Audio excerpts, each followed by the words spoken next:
Election কমিশনের কেউ কেউ বলছেন পিআর পদ্ধতি নাকি সংবিধানে নাই। পিআর পদ্ধতি নাই মেনে নিলাম, আপনি যে পদ্ধতিতে রোডম্যাপ দিয়েছেন সেই পদ্ধতি কি আছে? মেহরবানি করে বাঙ্গালকে হাইকোর্ট দেখাবেন না। আমি আপনাদেরকে সংবিধান খুলে পড়তে বলবো। সংবিধানের 119 নম্বর ধারা খ আর্টিকেলে সাব আর্টিকেলে বলা হয়েছে এই কমিশনের দায়িত্ব হচ্ছে জাতীয় সংসদ সদস্যদের নির্বাচন অনুষ্ঠান করা।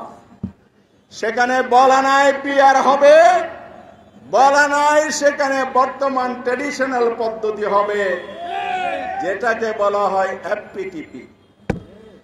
এখন সিস্টেমটা হলো এফপিটিপি, অর্থাৎ বর্তমানে 300 আসনে আসন ভিত্তিক নির্বাচন হয়। এটা 53 বছর আমাদের সুষ্ঠু নির্বাচন উপহার দিতে পারে না, এই পদ্ধতি ব্যর্থ প্রমাণিত হয়েছে। আর সুষ্ঠু নির্বাচনের জন্য হলো পিআর পদ্ধতি। তা আপনি কিভাবে সংবিধানে পিআর নাই বলেন?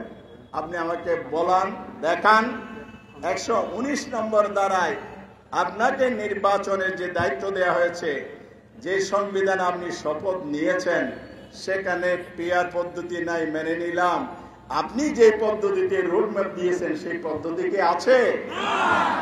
মেহরবানি করে বাঙ্গালকে হাইকোর্ট দেখাবেন না।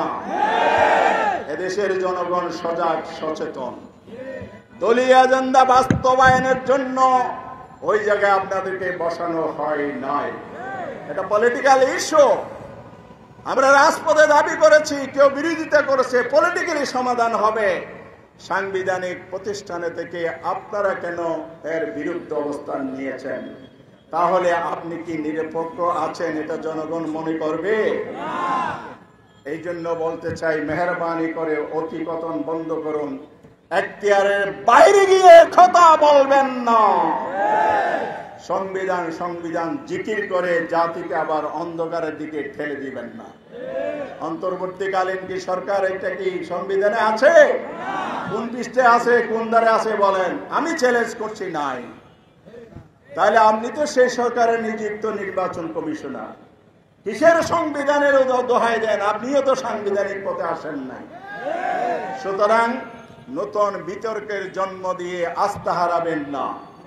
ফ্যাসিবাদী আমলে যে ভোটের মধ্যে আস্থা নষ্ট হয়েছে, আমরা আস্থা রাখতে চাই, আপনারা আস্থা ফিরিয়ে আনুন। তাহলেই ফেব্রুয়ারিতে সুষ্ঠু নির্বাচন হবে। পিআর পদ্ধতি ছাড়া নির্বাচন এদেশের জনগণ মানে না।